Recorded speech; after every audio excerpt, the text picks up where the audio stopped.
Hey friends, welcome to Casting with Kirk. I'm Kirk, so glad you joined me. Well, it is becoming very close to winter time here in the Midwest and pretty much across the country right now.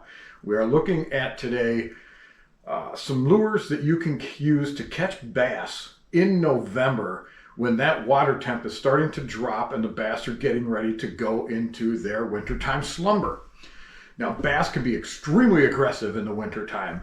You get out there, you might not catch the number, say, that you did in the warmer waters of, spring into summer and summertime, but you can catch some of the biggest ones of the year. Now, one of the first ones that I love going with, especially when that water is cold, is a jerkbait. I like to look in that area of, anywhere between that 5 to 8 feet of water. If you've got, say, a ledge or you've got some weeds and the bass are moving up and down depending upon the water temp that day and where the bait fish are. Fish this right over the top of some weeds.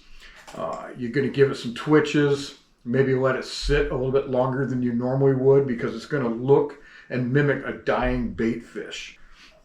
Another really good one to work through those weeds and where you've got, say, some drop-offs where the bass are moving up and staging, and around some rocks when that water's cold and the sun comes out and starts warming that rock, is a lipless crankbait.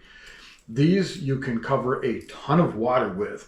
They fly a great distance. You just crank them, you hit your structure, you rip it off, and bass get really aggressive, especially if you go with these brighter colors like this craw red. It catches bass in the spring in the cold water and the fall in the cold water. Another one which looks really great, and I love throwing this, like if I'm not catching them on the jerk bait, I'm going to throw myself my spinner bait. I'm going to use this over the tops of weeds, around laydowns, around docks.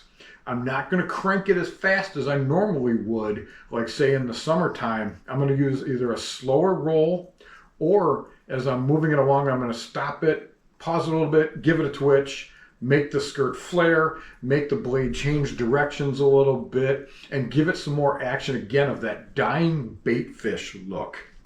And if the fish, say, are hugging the bottom or they're hugging in close to structure, like will happen a lot of times in that fall cold water, is either a football or a pitching jig.